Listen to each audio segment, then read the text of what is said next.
But anyway, I'm Tom Howley. I am the chair of the Winchester Council on Aging. I want to thank you all for being here today. It's a wonderful turnout, and we greatly appreciate you taking the time.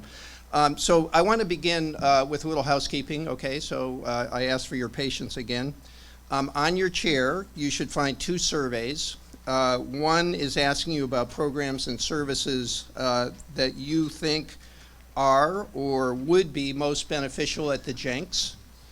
We need your ideas on that. And the other is asking for ideas on how to make Winchester safer, easier, and more enjoyable to get around in. And we'll talk a little bit more about that in a bit.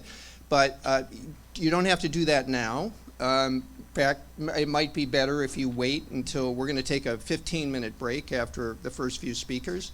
Maybe by then you'll have heard some ideas and like. It'll stimulate your thinking. You could start to fill out then. And we'd really, really appreciate if everyone would do that. I'm not going to say that filling out the surveys is the price of admission for the free lunch that will follow. I would never say that, but I hope you think that, okay? So that we get as many as possible. Let's see. So I want to also take this moment to thank our sponsors. The 2022 Jenks Symposium would not be possible without their financial support, and really the many ways in which they provide services for our community. And in some ways, it's another example of the topic that we have today, which is how many different kinds of organization, how many different people it takes to truly have your community be an age-friendly place in which to live. So I want to just quickly give you an idea about the sort of the breadth of the sponsors that we have and how much we appreciate them. So I'm going to just read their names very quickly. Our corporate sponsors are New Horizons at Choate, and also Winchester Cooperative Bank.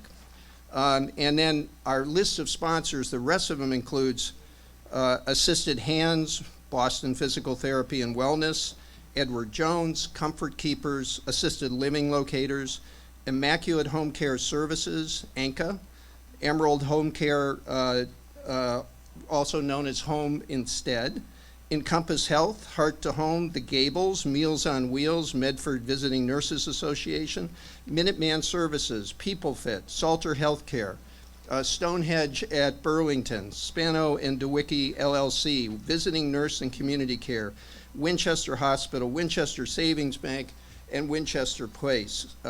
So we are very, very grateful for your support, truly, and I hope that when you leave here, maybe you've already done so, please stop by and just kind of say hello to the people who are at the various tables throughout the Jenks Center as you travel through it.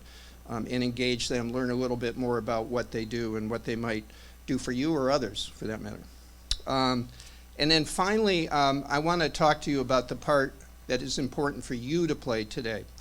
We've all been to discussions and community conversations where people are hesitant to ask questions or to push the speakers a little bit. I hope that's not the case today. The symposium is meant to be a learning experience for all of us. And while we will learn a lot from our speakers, I'm confident about that, we also learn a lot from you. And don't be shy, we're all friends here. If you have an idea or question, something that you're wondering about, maybe some thought that you think is an opportunity, please raise your hand, okay? It'll benefit all of us, not only here, but when we leave here.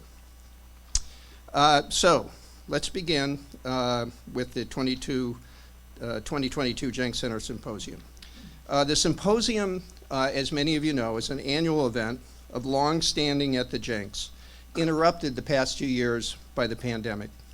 It's meant to stimulate our thinking, challenge, entertain, and hopefully inspire us on a topic that advances the Jenks Center mission to promote healthy aging, independence, engagement, and the well-being of Winchester's older adults and the community that supports them. That's what we do here.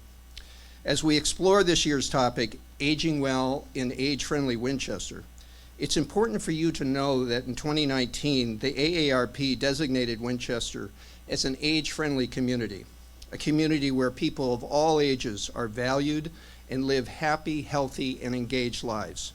In many ways, as we know, this is Winchester. We're a caring and connected community, and yet this is an aspirational designation. We know there's much more for us to do, and that is why we're here this morning. First, a little more about what AARP means when they refer to age-friendly communities. And this is something that we hope will become, our entire community in Winchester will become more fluent with. Age-friendly describes a movement to make communities more welcoming and livable for older residents and people of all ages. It describes efforts we can take together to create places where people can grow up and grow old together. We may have additional areas of focus in Winchester, but for its part, AARP has identified 8 areas for communities throughout the country to focus on improving: outdoor spaces and buildings, transportation, housing, social participation, respect and social inclusion, civic participation and employment, communication and information, and community health services. It is worth noting that the AARP list in many ways reflects Winchester's own master plan, and indeed the Jenks strategic plan that we drafted in 2018. And as you listen to our speakers and hopefully engage them and all of us with questions and ideas, please think about what is asked of each one of us, what we each must contribute if Winchester is truly to be an age-friendly community as we live into this 21st century. What must we do as neighbors, as town and school leaders, as people who are engaged in the civic life of our community, as leaders of community organizations and businesses, as educators, planners, and policymakers? What is important for us to understand about changes that are taking place in our own community in Massachusetts, in the country, and indeed in many respects throughout the world?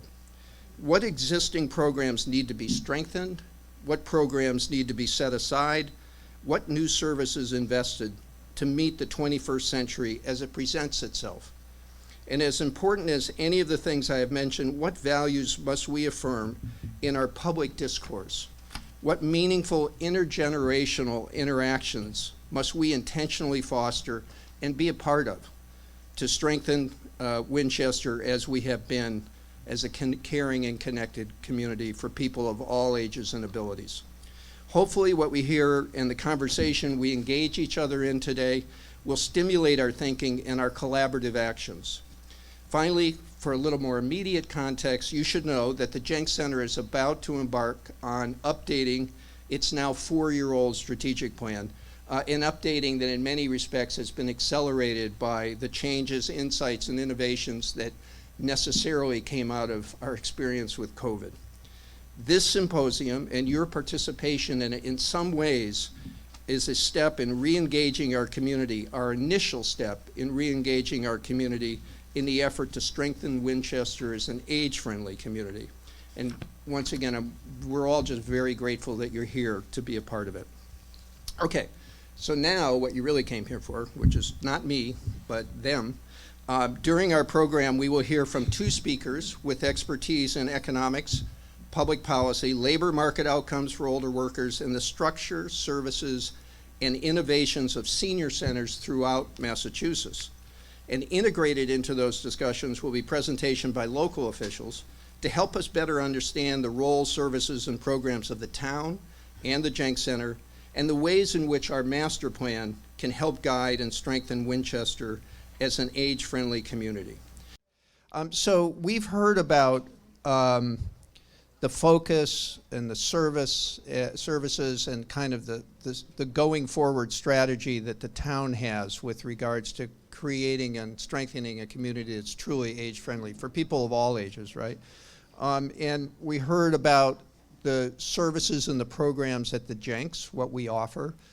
We're encouraging you to give us feedback about what we can do better, things we're missing, things we need to strengthen. And we heard from Dr. Rutledge about enhancing and promoting economic security that is so necessary for aging well, right? Now we're going to turn back again after Matthew's conversation with us, and we're going to look back at the town, at Winchester again, and we're going to talk about the master plan. And the master plan is an expression, really, of our priorities and a sense of where we ought to, things that we ought to strengthen here within our own community, in the built environment, and really in ways of promoting social connection and well-being. So it's my pleasure to introduce I-Ching Scott, who is serving her first term on Winchester's planning board. I-Ching has a sociology degree from the University of Michigan and a master of, I think we have 2 people from the University of Michigan here. It's really remarkable. And a Master of Architecture from Harvard Graduate School of Design. Ms. Scott roots her work in the study of individuals, communities, and systems and their relationships to the design of the built environment. Her design work has included residential and institutional buildings, skyscrapers, urban planning, and even information design for one of the first internet search engines. I-Ching is a real estate advisor with Barrett Sotheby's International Realty here in Winchester, where she works to develop trusted engagement with clients of all ages and stages, helping them navigate housing needs within the greater Boston region's difficult housing market, which we're all quite familiar with. And what she says is that work informs her understanding of diverse populations and the opportunities and challenges between various building types, neighborhoods, streets, towns, and community. I-Ching is the primary caregiver for school-aged children and credits the rise of virtual engagement during the pandemic to allow for her increased civic engagement. And so we're going to hear a little bit more about our master plan, and we're glad that you're here in person and you don't have to engage by some other means, okay? Great. Yeah, they're in school, all right.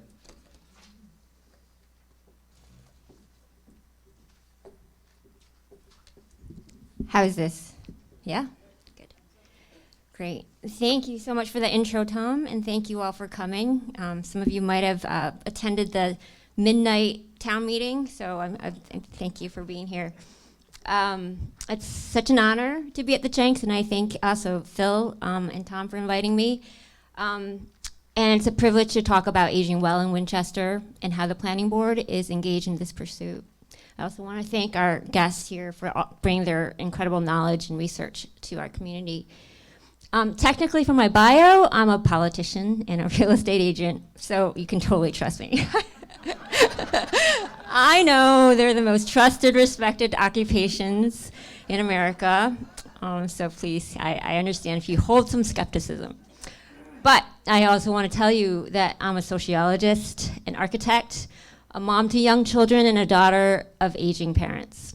I make a point to emphasize my job as a primary caregiver in my professional settings. These past 2 years have shown that when the sky falls down and crumbles, caregivers are the ones holding it up. We do the work that makes all other work possible. We take care of homes, children, our elders, the sick, the disabled. For those of us who have given care or been on the receiving end of it, you know the work means long, long hours, intense physical and emotional stamina, ingenuity, adaptive problem solving with low to no wages. It's hard, but essential to a functioning society.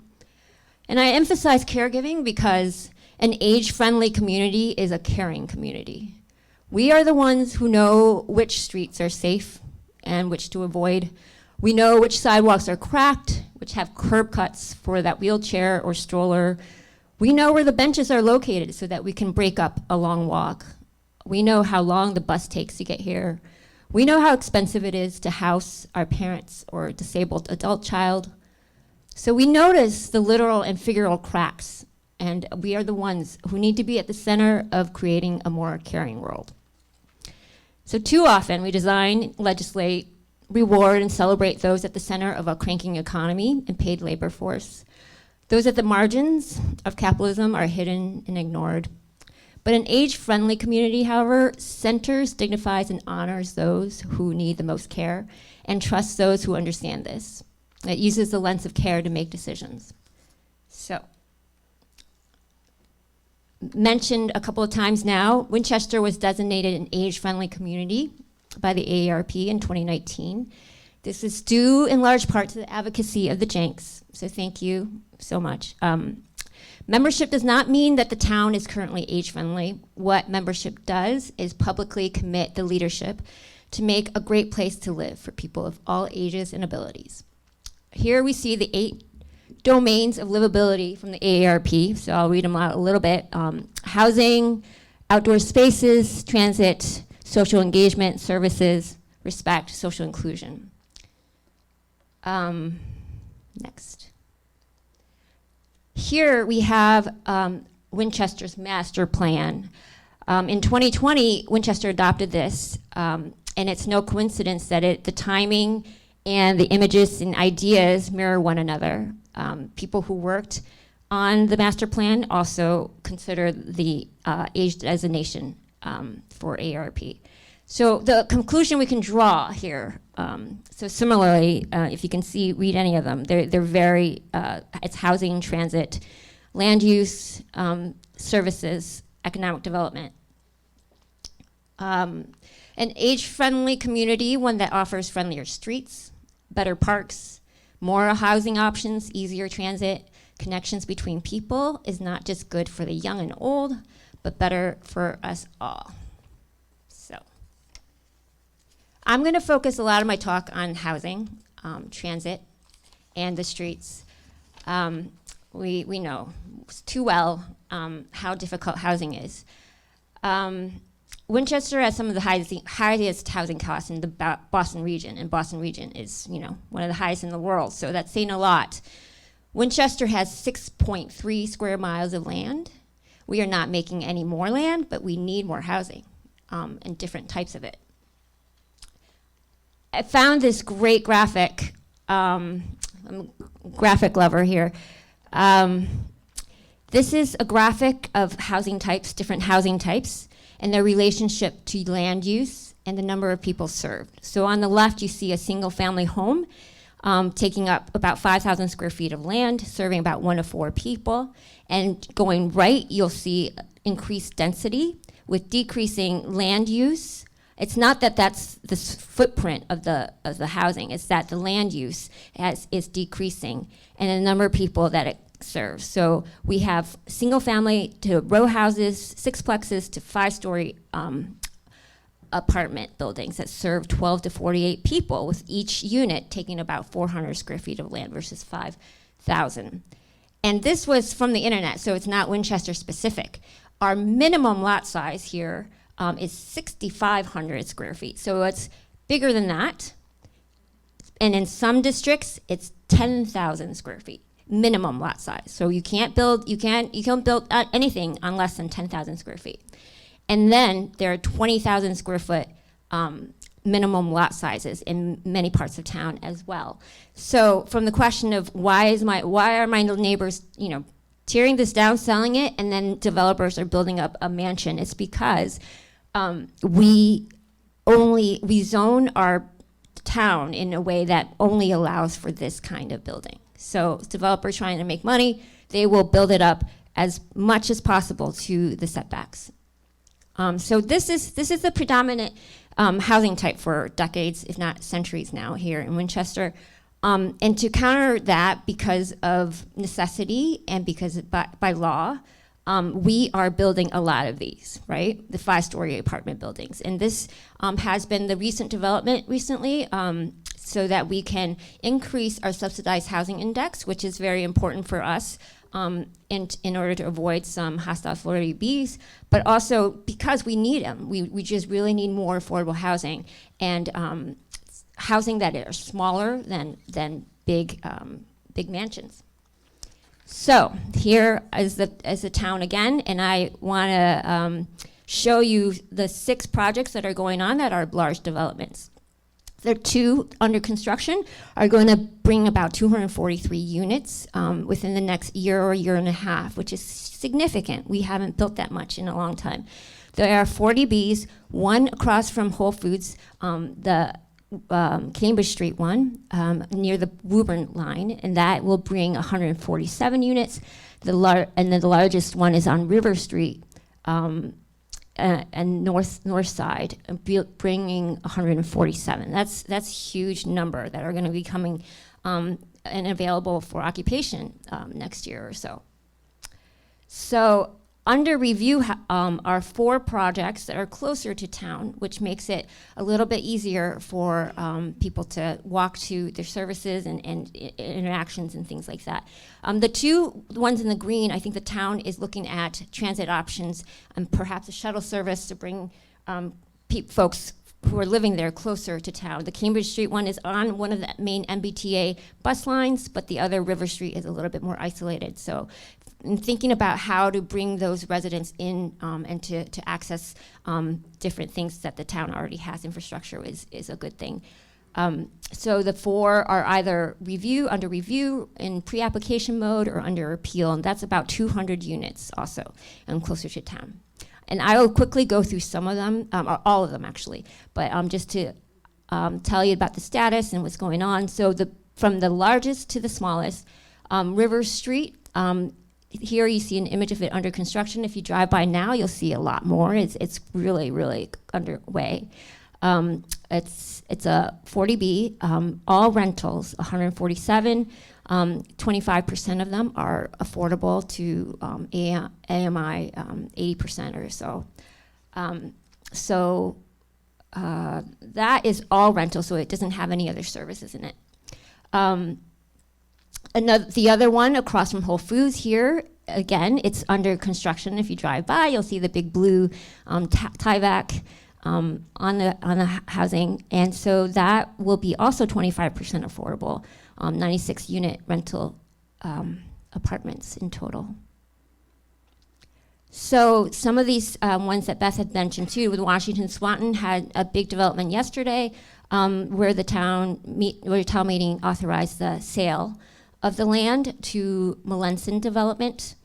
This you see on the left is what is existing, the very difficult thing to look at.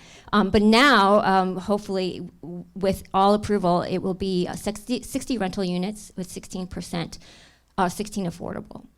And I want to mention that this is a mixed use. So as we get closer to town, we are encouraging a lot more of these developments to have these mixed use components to it, so that we bring retail to the ground floor, activate it, provide services for residents and guests, push the parking to the back or underground so that the curbs are lessened and it's much more pedestrian friendly.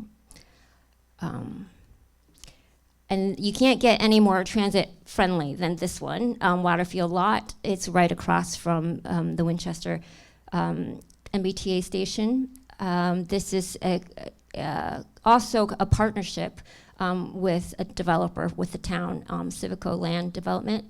It is not, the status now is it's in pre-application. The planning board will be the special permit granting authority.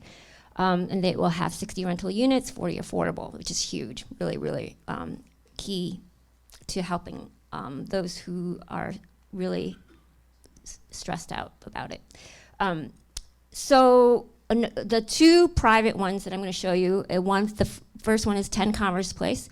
The planning board approved it fairly recently, and it's still under Conservation Commission review.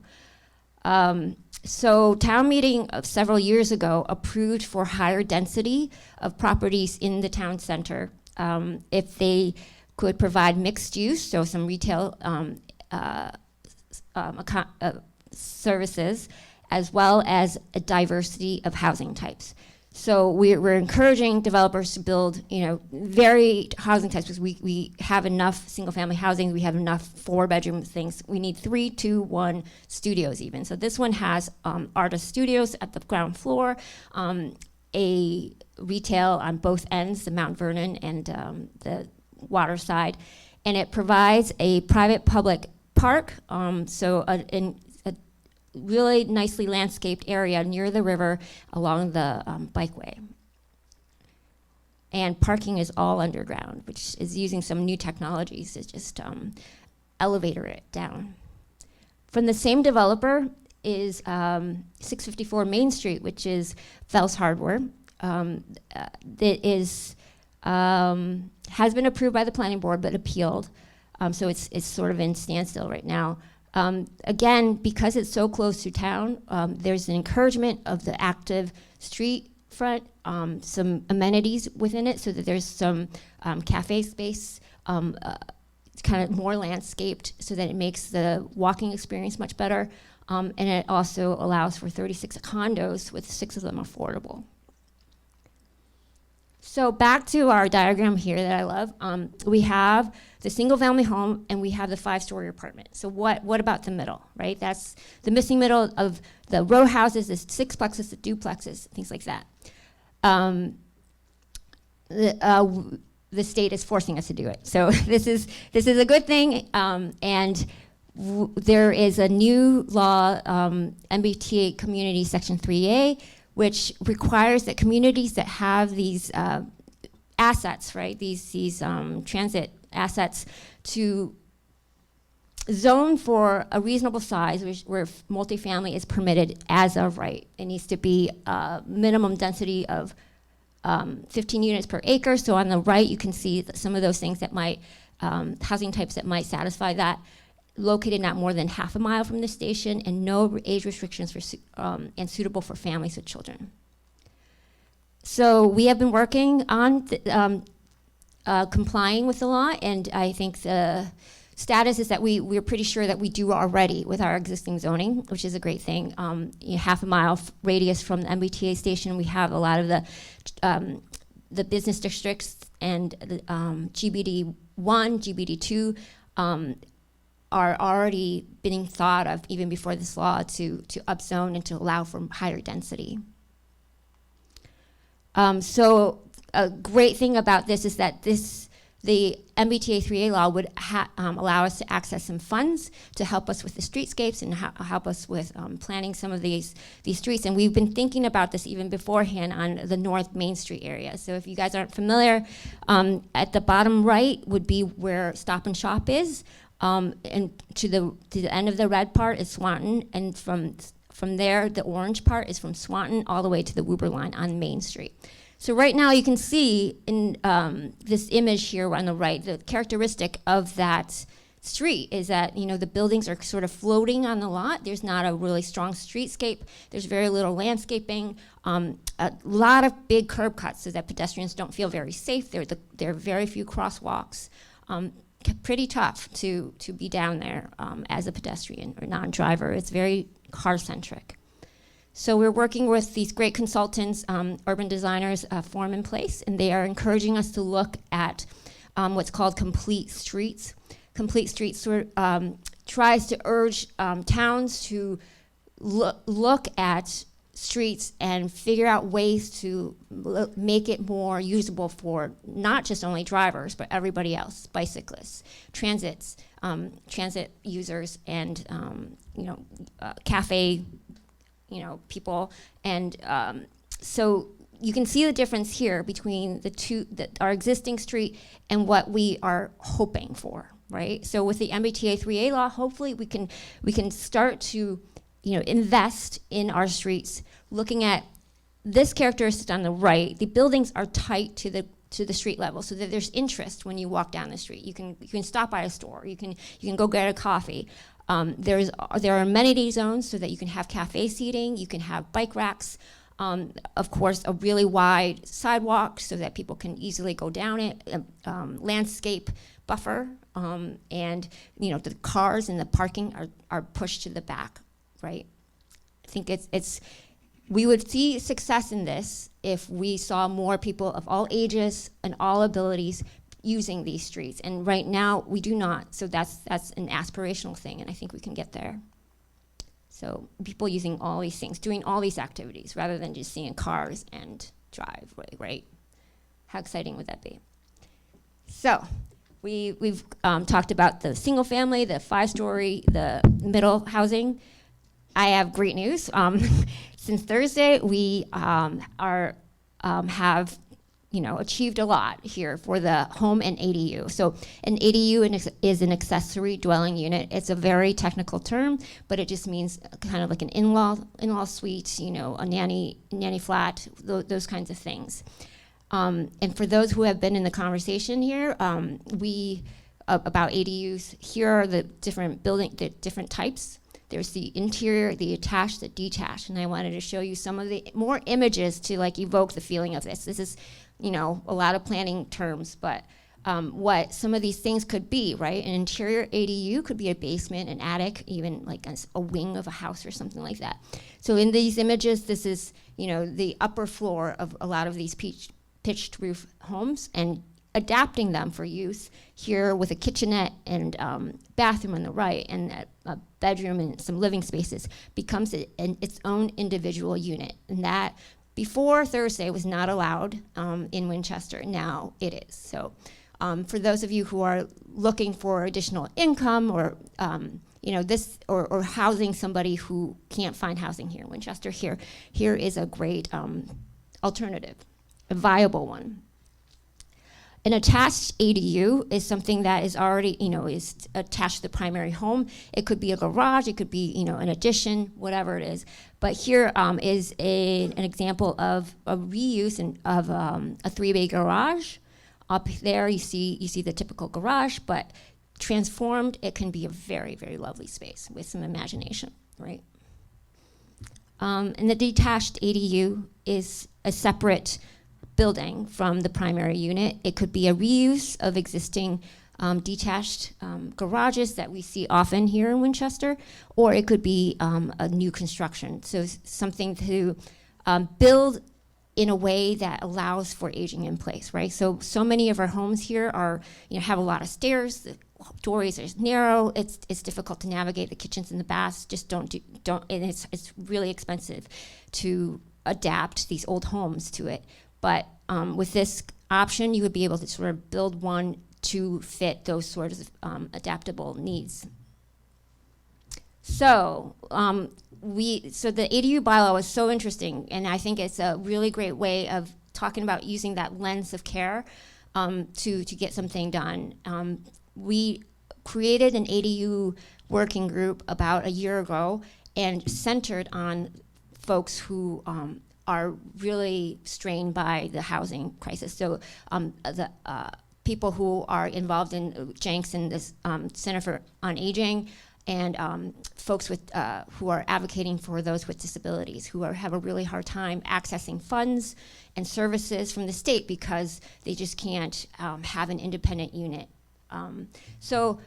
This was so, I think we centered those people who really needed it, and we got sort of the partnerships from all these co-sponsors and endorsers.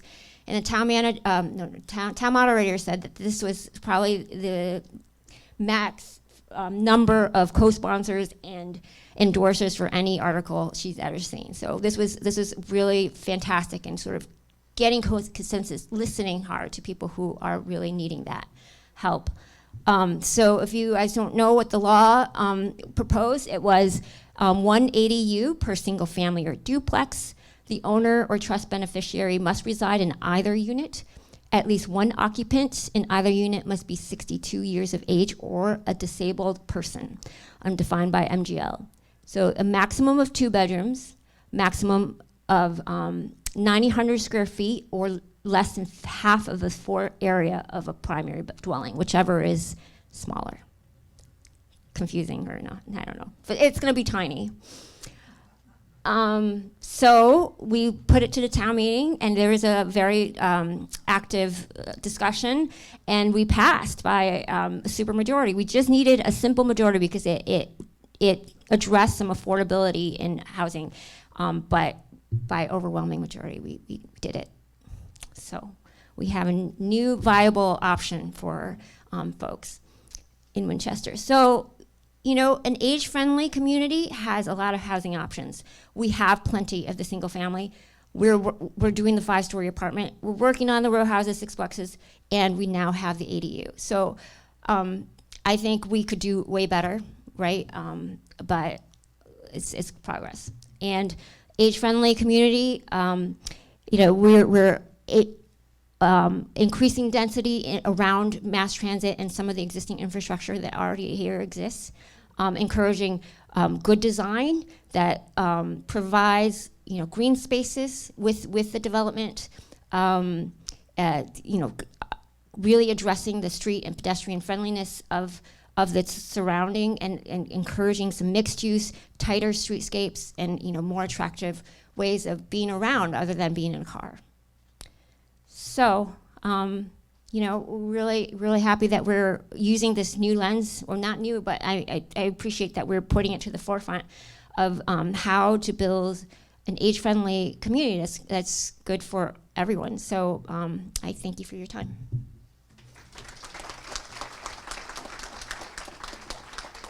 Does anybody have any questions for I Ching? Yeah, yes, ma'am.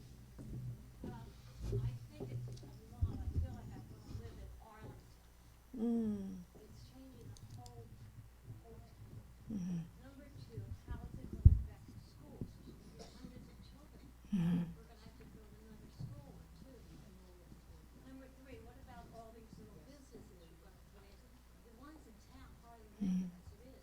And number four, how long have you lived in this town? People who decided to get the feel of the town. I've lived here 56 years, and most of the people moved here because of the quality. And you're changing it to the big cities, but we're a town. So, Could you repeat some of that? sure. The first was it feels like Arlington, or the density will feel like Arlington. And yes, we have these aspirations and these master plans for it, but the change is fairly slow. As you can see, 4 of the 6 projects are still sort of inching along. So it's not coming tomorrow. It doesn't matter. Yeah. Okay, the second question was schools. So a lot of these housing options that we're proposing are 1-2 bedroom homes. So we are missing a lot of these housing types that would accommodate people in smaller households, right? There's from Matt's graphics, there are older folks who are living in 1 or 2 person households, and we just don't have the housing stock for it. So a lot of this new development is for that population, right? To be able to live affordably, and in a way that allows them to stay in town. There are a lot of folks who are leaving because there's just no housing type for that. And the third one was schools. Oh, that was schools. The stores in town. So yeah, so with the new developments, we are increasing the population of people who are living in town. So that influx of new residents increases the need for services and goods, right? So these businesses hopefully would get a lot more people who are walking by and using it and needing the sandwiches and the dry cleaning and all that stuff. So hopefully this is it pushes some economic development, actually, and it increases the viability of the businesses. There was one last one. So the people who made the decisions, how long have you lived here? So yeah, I've lived here in 6 years, but but I don't think that this qualifies me for understanding what people need and what my family needs and what my neighbors need. So yes. This is wonderful to hear all of these plans. I wonder, thank you. Do you hear me? Yes. Okay. It seems to me that particularly with more people living in the central downtown area, there's going to need to be a reconsideration of the walkability of the downtown area. I just moved there 6 months ago, and I find it, frankly, fairly scary to try to walk around downtown on a Saturday morning because there is so much traffic, and the rotary is fairly dangerous to try to get around, and there are a lot of crosswalks, and sometimes people pay attention to them and sometimes they don't. And particularly if you have more people going through there, there's going to need to be some renovation of those old brick sidewalks, some of which are very uneven now. And there's going to, okay, we'll talk to her. And I wonder if anybody's begun to think about that aspect of this expansion in the population of Winchester. I will defer to Beth, who's the town, who is an engineer and working on this a lot. Thank you. Can you hear me okay? Since the population density is going to increase, the car density will increase. And if you're going to park all the cars on the road, there'll be problems. Sure. You have underground parking or something, or the lower parking. Let me take the first question, and I can go to your question. As I mentioned very briefly in my comments, the select board has prioritized looking at the downtown to improve pedestrian safety. So what we have a concept plan at this point, which would actually widen the sidewalks between the Rotary and the Upzoning River. So on that kind of main stretch where CVS is and some of the businesses, we would actually widen those sidewalks to 16 feet, which would allow us to have enough room to have a wide pedestrian aisle, but it would actually allow us to have outdoor dining space as well. And then we would still be able to have the travel lane plus parking. So the idea is that long term, we wouldn't have to be taking parking spaces during the outdoor dining season that I think we've all come to enjoy, being able to eat on a nice, lovely evening or a nice Saturday in our town center. So that's one of the things I've looked at. The other thing is looking at ways that we can make it more pedestrian friendly and also slow down traffic. So adding raised crosswalks, so the crosswalk at CVS, which I know is one that I think everybody uses on a weekly basis in this town, making that, right now we have these kind of temporary speed humps on either side, but the idea is to make that a raised crosswalk, which helps, number one, to slow down traffic. It helps with the visibility of pedestrians in the street. And it also helps from an accessibility standpoint, because now instead of there having to be curb cuts at the crosswalk is at the same elevation as the sidewalk. So you're walking across a level surface, and there's no puddles accumulating in the crosswalks and that type of thing. Some of the other things that they've looked at is basically widening the sidewalk under the Rotary and bumping out those crosswalks so that there is more visibility in those areas, and also trying to encourage cars to go the right way around the Rotary, which I know is a problem we've all experienced. And then one of the kind of other items that's being discussed is converting Thompson Street into more of a shared street space, which would allow pedestrians a little bit more access and more kind of give pedestrians the right of way as opposed to vehicles, so making it a little bit more user friendly from that perspective. And then I think the second lady had a question about parking. So that's absolutely a concern. It's something that we hear on a daily basis from residents concerned about the parking in the town center. It's obviously very challenging right now with the MBTA work that's going on. That's taken a lot of our spaces. But there are development projects like the Waterfield lot project that will convert some spaces. There is a small loss of spaces as a result of that project in the town center. So it's really about finding ways, number one, that we can make it safe for people so they don't have to drive to every activity. Looking at ways that we can improve the walkability so that if you do have to park, in the Jenks lot maybe and walk downtown, that's a safe walk for people. But also some of the projects that are coming forward in the town center, the goal is that those folks would not be adding 2 cars, right? That those folks would be using public transportation and really limiting the amount of cars that we're adding to the town center as a result of those residential units. I think that answers both questions. I don't know if Iching wants to add anything else about. Thank you. I have a question about parking. Sure. Handicap. I'm a handicapped person. Yes.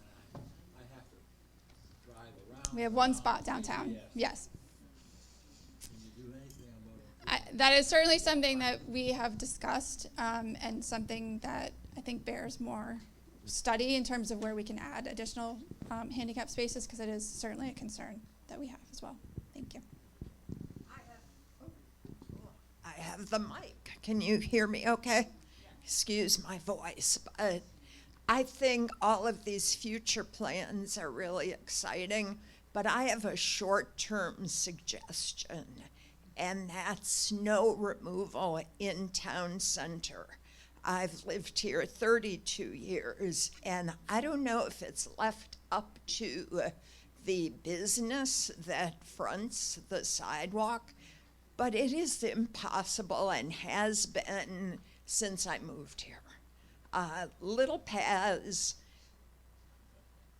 anyway, I could go on and on. It's a suggestion, and I don't understand why it's never been addressed. Thank you. So that is certainly, it is the business's responsibility to clear the sidewalk in front of their property. The town does go in after large storm events with our larger equipment, and we remove all the snow piles, typically from the town center area, to help open up the space. But it is certainly a concern right after a snow event, making it accessible for people. Thank you.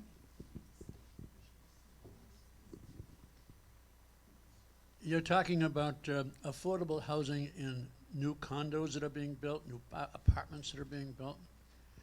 And you say that affordable apartments, what kind of rent would you be getting for affordable apartment for that? They are 900 square feet, did you say, or 1,000 square feet?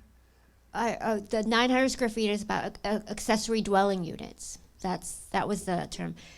But the affordability is determined by the area median income, which is a regional determination by the state, and so that is set based on how many people are in your household, and so that restriction then is placed on the unit. You talked about sidewalks on some of these projects, and the one by Fell's Hardware, if you go up by where the Rotary Barn used to be, there's no room for a sidewalk there. There's no room for a bicycle there. How do you deal with that? The street, I can't recall the entire plan, but sometimes the developers will offset their building so that there is a little bit more amenity, and to sort of negotiate with the town so that they are able to widen and better the streets while they're developing their These their buildings are built right on the street. There's no side ramp there at all now.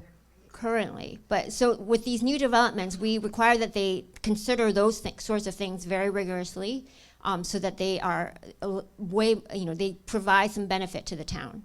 I don't want to screw up Kevin Ryan because I think he's doing a good job in trying to do something down there, but there's no room for some of this stuff that you're talking about, right? Is there any projects that are, Montvale Avenue up to Forest Street? I think most of that property is in Woburn. Yes. Is there any of that property in Winchester? And do you have plans No. for that? No, there's just I think a exit from the Vale to Forest Street, but we're not doing any of that All right. project. It's Anybody else? Yes, Nancy. In your list of requirements for ADU, I don't see any requirement for parking. Oh yes. And I know my house has cars Yes. parked in front, and they're not my cars, and they're there all the time. So Yes. ADUs make me wonder. Right. So I'm sorry I didn't put that up. That was one of the requirements. So in order to be able to build an ADU, you will have to have one designated parking spot off street for the ADU. I think we have one more over there, and then we're going to move on.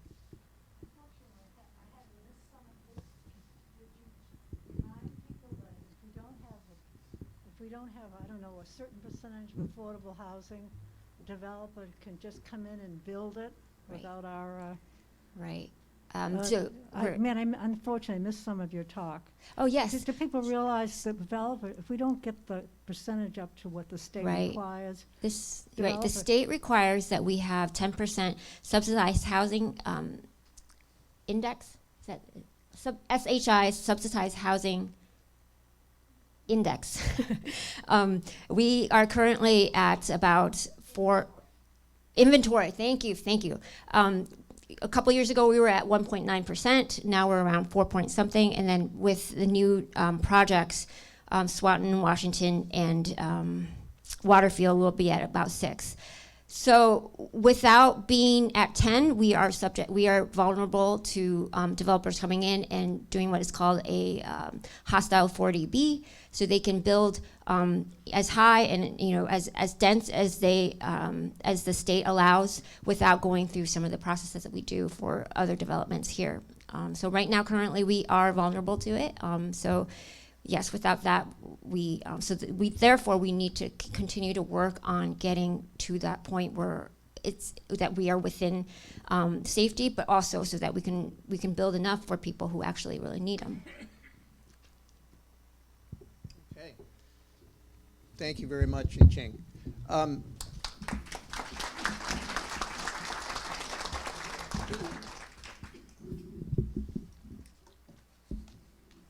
going forward, we're going to have uniform height for all speakers, so we don't have to.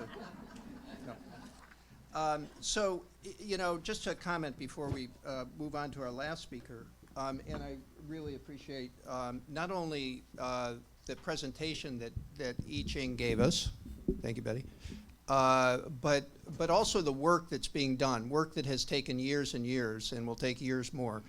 At the Jenks Center at the Council on Aging, one of the things that we know, and it's a core strategic pillar for us, is economic security.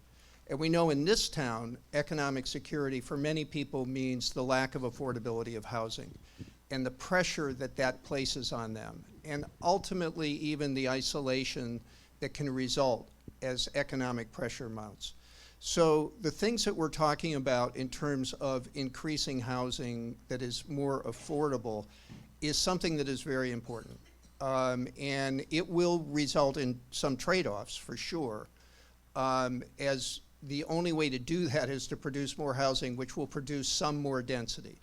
What we need the planning board to do, and indeed these kinds of conversation, is do that as thoughtfully as possible.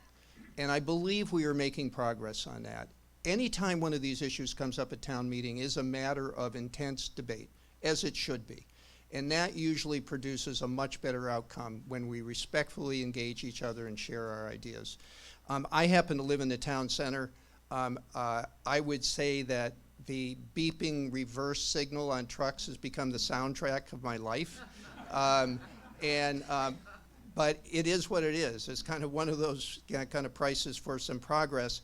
I happen to think the greater density in the town center, this is my opinion, but the greater density in the town center, if done correctly, can help our local merchants, can create more vibrancy within the center itself, and can lead to the kinds of improvements that we're talking about.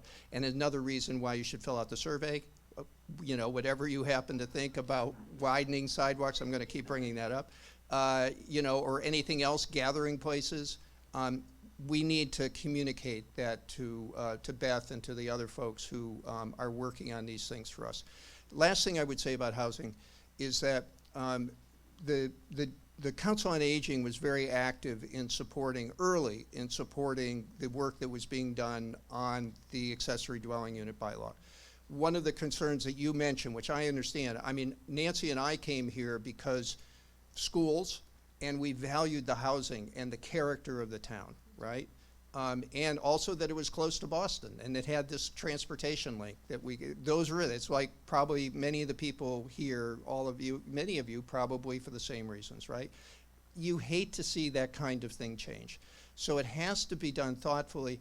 The one assurance I would give you is that as valuable as the accessory dwelling unit bylaw will be for some people, that they can create these additional units, for better or for worse, it's going to be relatively few of those, I think, that are going to get created anytime soon.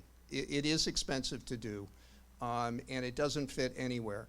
But for some people, it is one more way in which it might provide them some relief. So we are changing as a community. I don't think it's going to be really quick, but with the change that's coming in the 21st century, we need all of our engagement. That's why meetings like this are so important, right? We need all of our engagements. It's all of our communities, a community for people of every age, right? And I think we'll get to a place that is good, I think. Anyway.